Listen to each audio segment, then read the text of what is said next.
네, 간밤 마감한 글로벌 시장 상황 정리해드리겠습니다. 뉴욕 3대 지수 또 한 번 하락세를 이어갔습니다. 이날은 낙폭과대 종목들 그리고 M&A 관련 종목들이 하단을 지지했지만 유가가 추가적으로 또 밀렸고 IT 섹터 중심으로 매물 출회가 거세게 전해지면서 추가 하락을 이어가는 모습이었습니다. 특히 나스닥 지수의 낙폭이 컸습니다. 3대 지수 마감가 확인해 보시죠. 다우존스 지수가 이날 장에서 0.43%, S&P 500 지수가 0.8% 하락, 나스닥 지수는 1.5% 가까운 하락을 기록했습니다.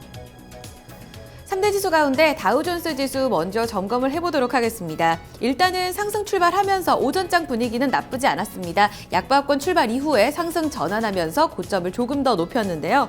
일단 전날 발표됐었던 중국 지표 하루 만에 개선된 모습을 보였습니다. 그 전날에 발표됐었던 수출은 부진한 양상을 띄었었지만 전날 발표된, 그러니까 어제 발표된 중국의 물가 같은 경우엔 예상치를 웃도는 결과 나타내면서 어느 정도 우려감을 상쇄시킨 모습이었었고요.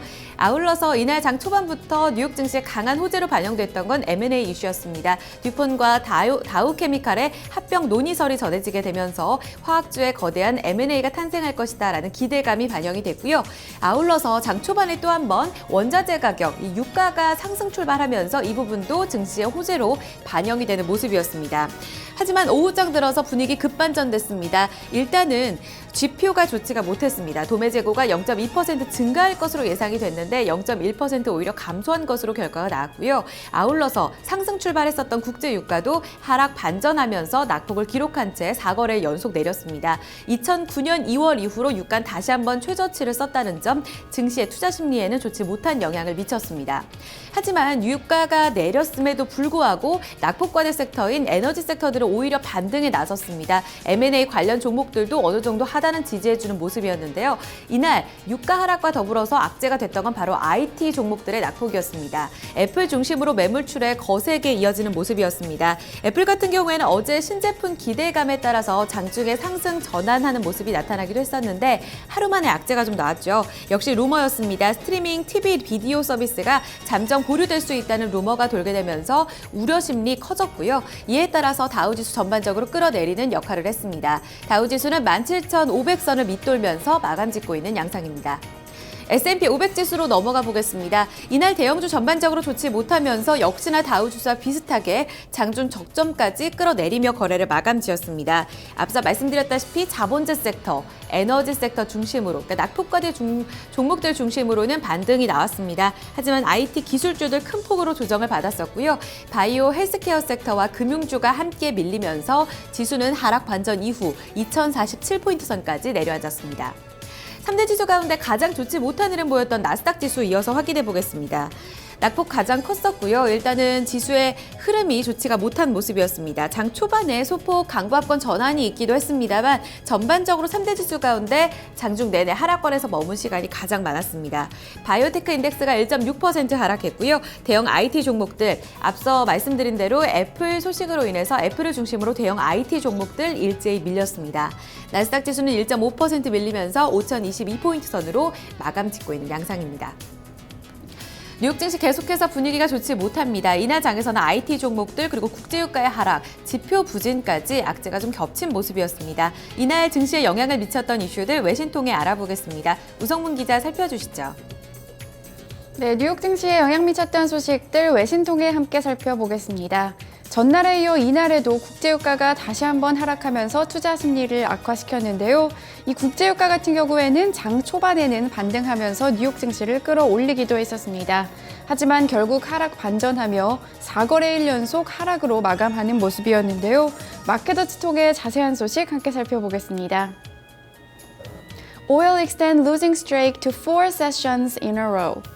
현지 시간으로 어제 마켓워치에 따르면 1월물 WTI 가격은 0.9% 내린 37달러 16센트에서 거래가 마감이 됐고요. 브렌트유 역시 0.4% 내린 40달러 11센트 낮은 수준에서 거래가 마감이 됐습니다. 이 국제유가 같은 경우에는 석유 수출국 기구 오펙의 산유량 동결 결정이 나온 이후 4거래일 연속 하락 흐름을 보여주고 있는데요. 특히 이날에는 이 미국의 원유 재고가 예상보다 줄었다는 소식도 나왔지만 유가를 끌어올리기에는 역부족이었습니다. 미국 에너지정보청 EAI는 지난주 원유 재고가 360만 배럴 감소했다고 발표했는데요. 전문가 예상치였던 30만 배럴 증가보다 크게 낮아진 것입니다. 하지만 그럼에도 불구하고 전문가들은 총 원유 재고가 80년 만에 최고 수준에 머무르고 있다는 점에 우려감을 내붙였는데요. 또한 이뿐 아니라 정제유 재고는 예상치의 2배인 500만 배럴 증가한 것으로 확인이 됐습니다. 이에 대해 마켓워치는 전문가들을 인용해서 원유 재고 감소에도 불구하고 여전히 공급이 과잉되고 있는 상태라 유가 하락을 막을 뚜렷할 재료가 없다고 분석했습니다. 이날 발표됐던 경제 지표도 좋지가 못했습니다. 특히 미국의 GDP 산정에 큰 영향을 미치는 도매 재고가 부진했던 것으로 확인됐는데요. CNBC 통해 자세한 소식 함께 살펴보겠습니다. US wholesale inventories weak may hit fourth quarter GDP. 현지 시간으로 어제 CNBC에 따르면 미국 상무부는 10월 도매 재고가 전월 대비 0.1% 감소했다고 발표했습니다. 전문가들은 0.1% 증가를 예상했지만 오히려 마이너스권의 지표가 나온 것인데요. 이뿐 아니라 9월 이 도매 재고 역시 0.5% 증가해서 0.2% 증가로 하향 조정이 됐습니다. 또한 GDP 산정의 핵심적인 요소인 자동차를 제외한 도매 재고 역시 0.1% 감소하면서 부진한 결과가 나왔는데요. 세부 항목들 모두 다 좋지가 못했습니다. 내구재 재고가 0.1% 감소했고 비내구재 재고 역시 0.1% 줄었는데요. 10월 도매 판매 같은 경우에는 전월과 변화가 없었습니다. 이 역시 전문가들 예상치인 0.4% 증가에 못 미치는 것인데요. 지난 3분기에도 부진한 도매 재고는 GDP를 0.56%포인트 깎아내렸었습니다. CNBC는 이에 대해서 10월 도매 재고도 부진하게 나오면서 앞으로 전문가들이 4분기 GDP 전망을 낮출 수 있다고 분석했는데요. 현재 전문가들은 미국의 4분기 GDP 예상치로 2% 정도를 예상하고 있지만 이것이 더욱 낮아질 수 있다는 설명입니다. 뉴욕 증시에 영향 미쳤던 소식들 외신 통해 함께 살펴봤습니다. 네, 자 이렇게 지수별 흐름은 어떻게 흘러갔는지 또 지수에 영향을 미쳤던 외신 소식들 또 어떤 소식들이 있는지 알아봤습니다. 그러면 지수 내 구성 종목들 개별 종목 마감 상황 또 체크를 해보도록 하고요. 또 종목별 외신 소식도 함께 알아보도록 하겠습니다. 다시 시황센터로 넘어갑니다. 어이젠커 성문 기자 계속해서 전해주시죠. 네, 종목별 구성 움직임 살펴보겠습니다. 이날 30개 구성 종목 가운데서 24개 종목 내렸고 6개 종목은 24개 종목이 내렸고요. 6개 종목이 상승하는 모습을 나타냈습니다. 가장 좋지 못했던 쪽 애플을 포함해서 IT 종목이었습니다. 금융주도 추가적인 하락을 이어갔고요. 반면에 낙폭과대 섹터죠. 엑소모빌과 쉐브론 텍사코는 반등, 그리고 M&A 이슈에 있었던 듀퐁 올랐습니다. 하락률 상위 종목 다시금 점검해 보겠습니다. 말씀드렸다시피 나이키와 애플이 가장 큰 폭으로 밀렸는데요. 장 종가 형성하는 순간에서 거의 애플이 조금 더 낙폭을 형성하면서 다우존스 지수 내에서 가장 큰 폭으로 밀렸습니다. 앞서 말씀드린 대로 스트리밍 비디오 TV 서비스가 좀 보류될 수 있다는 루머가 돌면서 우려감으로 확산이 되는 모습이었었고요. 이와 함께 IT 종목들 마이크로소프트, IBM 함께 밀렸습니다. 금융주는 이날까지도 추가적으로 밀렸는데요. 골드만삭스 그룹과 JP 모건 체이스 1% 이상의 하락을 기록했고요. 반면에 M&A 이슈 있었던 듀퐁이 11%의 급등 양상을 나타냈습니다. 이와 함께 엑소모빌과 쉐브론 텍사코 유가 하락에도 불구하고 저가 매수세 유입되면서 1%의 반등을 줬습니다. 이어서 S&P 500 섹터 내 업종별 흐름 체크해 보겠습니다.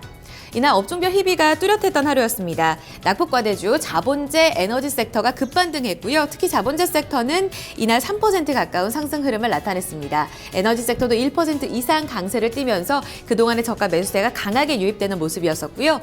반면에 이날 장에서는 반도체 IT 종목이 1.5% 하락을 기록했고 이 기술주와 더불어서 소재와 금융, 헬스케어 섹터까지 모두 1% 이상의 낙폭을 기록했습니다. 이날 두드러졌던 두 종목 확인해 보겠습니다. 세계적인 화학업체 다우케미칼과 듀퐁 합병 논의가 전해졌는데요. 합병설은 사실 이전부터 전해져 왔었는데 구체적인 논의가 추진되게 되면서 수일 내에 합병할 수 있다는 소식이 전해지고 있습니다. 각각 두 기업이 600억 달러 시총을 기록하게 되면서 합병하게 될 경우에는 그야말로 화학 공룡이 탄생하게 된다라고 전하고 있는데요. 이에 따라서 외신들도 그리고 글로벌 투자자들도 일제히 두 기업 주가에 주목을 했습니다. 시장 투자 심리는 상당히 환호했습니다. 이날 듀퐁 주가인데요. 11.85% 급등 양상을 보였고요. 다우케미칼 역시 12% 가까운 급등 양상을 보여줬습니다. 이어서 한 종목 더 확인해 보겠습니다. 나스닥 지수와 S&P 500 지수 내에서 가장 크게 또 올랐던 종목이 윈리조트입니다. 카지노 관련주인데요. 스티브 윈리조트 최고 경영자가 이 과감한 투자, $100만 투자하겠다는 소식이 전해지면서 호재로 반영됐습니다. 자사주 매입과 더불어서 마카오 카지노에 과감한 투자를 하게 되면서 앞으로 실적이 개선될 것이라는 기대감 반영됐고요. 13.17% 급등 양상, $70 선까지 올라서는 양상이었습니다. 그 밖에 실적 소식도 계속해서 전해지고 있는데요. 외신 통해서 특징주 소식 좀 더 알아보겠습니다. 우성문 기자 살펴주시죠. 네, 종목 주요 소식 외신 통해 함께 살펴보겠습니다. 앞서 들으신 것처럼 이날 세계 4위 화학회사인 다우케미컬과 듀퐁이 합병을 준비 중이라는 보도가 나왔는데요. 만약 두 회사가 합병되게 된다면 올해 최대의 이 인수합병 규모로 전망될 예정입니다. 이 소식에 두 회사의 주가 모두 급등했는데요. 월스트리트 저널 통해 자세한 소식 함께 살펴보겠습니다. Dow Chemical and DuPont are in advanced talks to merge. 현지 시간으로 어제 월스트리트 저널은 정통한 소식통을 인용해서 이 다우케미컬과 듀폰이 조만간 합병을 발표할 계획이라고 발표를 했는데요. 이 소식통은 합병이 이미 꽤 진전을 이룬 상태고 합병 회사가 앞으로 이 세 개의 회사로 분리될 가능성이 크다고 전했습니다. 또한 앤드류 리버리스 다우케미컬 CEO가 합병된 회사의 CEO로 이 회사를 이끌어 나갈 예정이라고 전했는데요. 앞으로 며칠 안에 공식 발표가 나올 것으로 보인다고 이 소식통은 덧붙였습니다. 이 두 기업의 시가총액이 각각 600억 달러에 해당하기 때문에 만약 합병이 성사된다면 두 회사의 규모는 1,200억 달러에 이르게 되는데요. 매출 규모 역시 900억 달러에 달하는 올해 최대 인수합병 규모로 기록될 전망입니다. 하지만 이 소식통은 합병이 마지막에 깨질 가능성도 완전히 배제할 수는 없다고 덧붙였습니다. 이 소식에 두 회사의 주가 모두 급등했는데요. 다우케미컬과 듀퐁의 주가 모두 약 12% 급등했습니다. 네, 다음 종목은 코스트코입니다. 세계 최대 창고형 마트인 코스트코가 지난 분기 부진한 실적을 공개했습니다. 이 소식에 주가는 5% 가까이 급락했는데요. 이 소식 역시 월스트리트 저널을 통해 자세히 살펴보겠습니다. Costco reports lower earnings. 현지 시간으로 어제 월스트리트 저널에 따르면 코스트코는 지난 분기 실적을 공개했는데요. 먼저 지난 분기 주당 순이익이 $1 09센트를 기록했다고 밝혔습니다. 지난해 같은 기간과 또 전문가 예상치를 모두 하회하는 부진한 순이익이 나온 것인데요. 또한 이 기간 코스트코의 매출의 핵심이라고 할 수 있는 멤버십 요금에서 나오는 매출 역시 상승폭이 좋지가 못했습니다. 이 멤버십 요금은 1.9% 증가한 5억 9,300만 달러를 기록했는데요. 전년 동기 증가율이었던 이 6%에 크게 미치지 못했고요. 전문가들 예상치였던 3% 증가에도 크게 미치지 못하는 결과가 나왔습니다. 또한 전체 매출은 1% 늘어났지만 동일 점포 매출은 1% 줄어들며 3개 분기 연속 하락세를 이어갔습니다. 이에 대해 전문가들은 월마트와 같은 회사들과의 경쟁이 심해지며 실적이 예상보다 좋지 않았다고 평가했는데요. 전문가들은 그럼에도 불구하고 지난 분기 코스트코가 다양한 할인 프로모션을 벌였지만 순이익이 줄어든 것은 실망스럽다고 덧붙였습니다. 이 소식에 코스트코의 주가는 6% 가까이 급락했습니다. 종목 주요 소식까지 외신 통해 함께 살펴봤습니다. 네, 자 이렇게 종목별 마감 상황과 또 종목 주요 소식들 저희가 외신 통해 살펴봤습니다. 그럼 이제 유럽 증시 마감 상황 어떻게 마감이 됐는지 체크를 해보도록 하고요. 상품 환율 채권 시장 마감 상황도 아울러서 알아보도록 하겠습니다. 어이젠커가 계속해서 전해드립니다. 네, 앞서 마감했던 유럽 증시도 분위기가 좋지 못했습니다. 주요국 증시 일제히 내리면서 거래 마감주였고요. 유가가 상승했음에도 불구하고 관련 종목들 하락으로 인해서 대체로 좀 내림 시세가 이어졌습니다. 먼저 영국 푸츠백 지수가 0.14% 약보합권에서 거래 마쳤습니다. 독일 닥스 지수는 0.76%, 프랑스 까크 지수의 낙폭은 조금 더 컸는데요. 거의 1% 가까운 하락 기록하면서 4,630선까지 내려앉았습니다. 이어서 상품 시장 점검해 보겠습니다. 국제 유가 같은 경우엔 추가적으로 또 밀렸습니다. 앞서 들으셨다시피 4거래 연속 밀리게 되면서 2009년 2월 최저치까지 떨어진 모습이고요. $37 16센트를 기록했습니다. 금값 같은 경우에는 달러 약세에 따라서 오히려 소폭 반등했고요. $1,076 50센트 기록했습니다. 옥수수 가격은 추가 반등 이어가면서 부실당 0.5% 오르면서 $3 72센트를 기록했습니다. 이어서 주요 지수 보겠습니다. IT 종목들 부진한 흐름에 따라서 필라델피아 반도체 지수는 1% 넘게 밀렸고요. 공포지수인 빅스지수가 9% 오른 가운데 BDI 발틱 운임지수는 추가적으로 밀리면서 546포인트 선까지 내려앉았습니다. 마지막으로 외환채권 시장입니다. 어제 서울 외환시장에서 원달러 환율은 달러의 매수 기조가 다소 약화된 모습 보였습니다. 전거래일보다 70전 올랐고 1,179원 30전의 종가를 형성했습니다. 달러 인덱스 주목해 주셔야겠습니다. 간밤 달러가 추가적인 약세 이어가면서 달러 인덱스 1% 넘게 밀렸고요. 97포인트 선까지 내려앉았다는 점 특징적으로 확인해 주셔야겠습니다. 미국채 10년물 금리는 전거래일보다 소폭 내리면서 2.21%의 수익률을 기록했습니다. 지금까지 글로벌 시황센터에서 전해드렸습니다. 네, 이렇게 해서 유럽 증시 마감 상황까지 저희가 글로벌 증시의 마감 상황 모두 다 좀 살펴봤습니다. 토마토 잉쇼 1부 순서 여기서 이제 모두 마무리 짓도록 하고요. 저희 잠시 후에 2부에서 다시 뵙도록 하겠습니다.